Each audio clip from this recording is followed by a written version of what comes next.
well, I've decided to do a reaction video for today's game. That's not really what this channel is, not what I want it to be. And there are really only two things that could make me do a reaction video. And the first is one of the biggest wins in OU history, and another is one of the worst losses in OU history. And unfortunately, we just witnessed the latter. And it is, like many, I'm kind of lost for words. Where do you even start? First of all, the horrible neck injury late in the game. Got to really hope that he's okay. Hope that it's not as serious as it looked. That kind of overrides everything and puts the loss into perspective, really, because as bad as the play was on the football field, somebody's health in that situation is much more important. However, it was an awful game, and don't let the sunny weather out here fool you. If the weather matched my mood, it's a dark day indeed, so it's probably for the best that I'm out here in the sun getting a little air.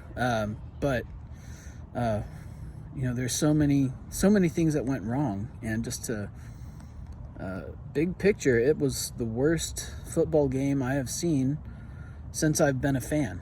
The worst OU game since I've been a fan. I started watching in '99, watched 2 or 3 games that season, and then really watched pretty much every game the 2000 season, the national championship year, and never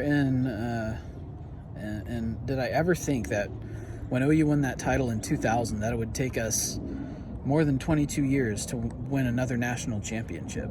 And OU is so far from that right now. After this TCU loss, they're 0-2 in the Big 12. They played as poor as I have seen any OU team ever play. I've watched highlights or lowlights from the John Blake era. It looked as bad as any Blake team that I ever saw. And there are no positives that come out of that game. They got beat every which way. They got obviously lots of injuries, but that's not an excuse. They were playing poorly before the injuries, and it's easy to say, well, Brent Venables still needs to get his recruits in there and help change the culture because it was so bad. But here's the thing. TCU has an entirely new coaching staff too, and they just wiped the floor with OU. Wiped the floor with them. There's no two ways about it. And so what's left but to say that they got out-coached. They got out-coached, they got outplayed. Nothing went well for this team.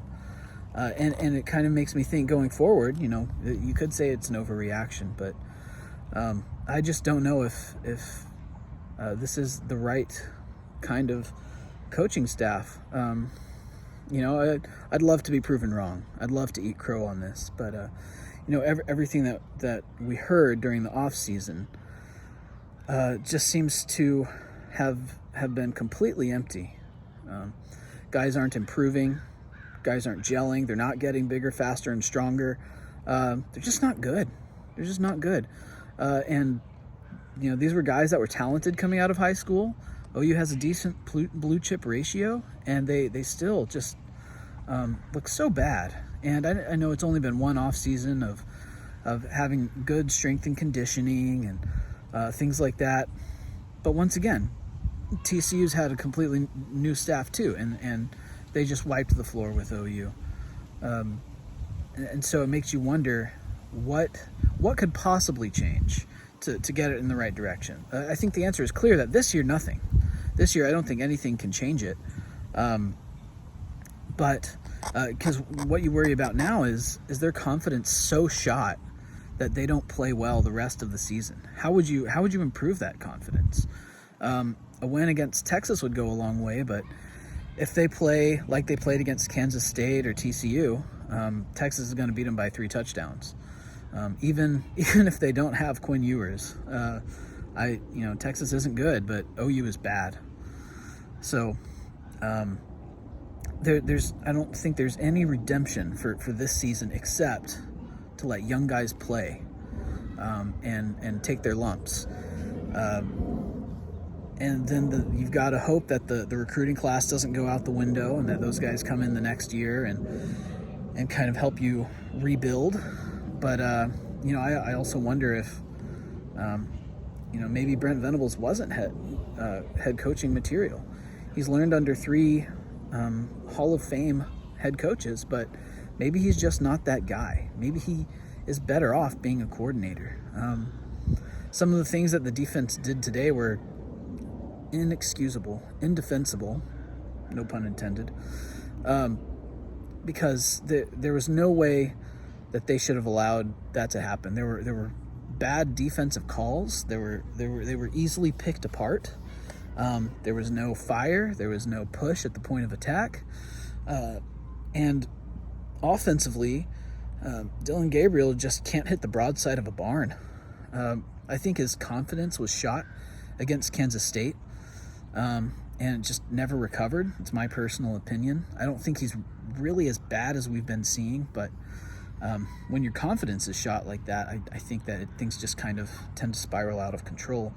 And the thing is, we hope he's okay, but even if he is, you would not want to go with Davis Bevel or General Booty or Nick Evers in this situation. Gabriel's it.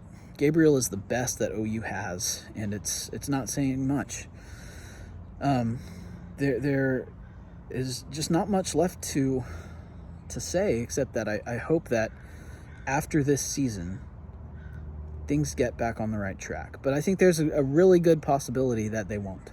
I think there's a really good possibility that that after 3 years or so, Venables is fired because he's only had like 1 winning record or something like that. And I really hope that I'm looking back at this 3 years later and eating huge amounts of crow. That would delight me to no end. But I just don't see it happening. I just feel that OU has put in all the resources for Brent Venables that he could possibly want, and what we got was worse than anything I have ever seen since I've been a fan. And that's not an exaggeration. People might say, well, what about the 2004 national title game against USC or the Peach Bowl against LSU? But those were blowouts against the best team in the country. This was a blowout against a team that is not going to win the Big 12. This is TCU, maybe above average. They might be good, but they're not anywhere near elite or playoff caliber. So the comparison doesn't hold water to me. This was just getting beaten by a team that you were supposed to beat by 2 touchdowns at least. So I really don't see any way to sugarcoat it. Everything is bad. There are no excuses. And I think OU is a bad team. I don't think OU is going to go to a bowl game this year. Kansas used to be an automatic win, but they're decent this year. So I don't know if OU should be favored in any game that they play the rest of this season. And if they get a bowl game, then good. That's icing on the cake. But you got to hope that the recruiting class stays together. OU's not throwing around the kind of NIL promises that somebody like A&M is, so they can't recruit mercenaries, as it were. So the hope is that BV can help them buy into the vision somehow, and say that there are better things coming. I think that's a hard sell. It was an easy sell before the season started. It was an easy sell 3 games in, but after 2 conference games of looking like the worst parts of Mike Stoops or Alex Grinch, what do you have to sell? Your on-field product is no good. So hopefully things get better. I hope I'm dead wrong. This might be an overreaction, but there are things more important than football, as some of the injuries today clearly demonstrated. So we hope those players recover. Prayers on their behalf. So that's it. I don't know what else there is. You guys have a good day.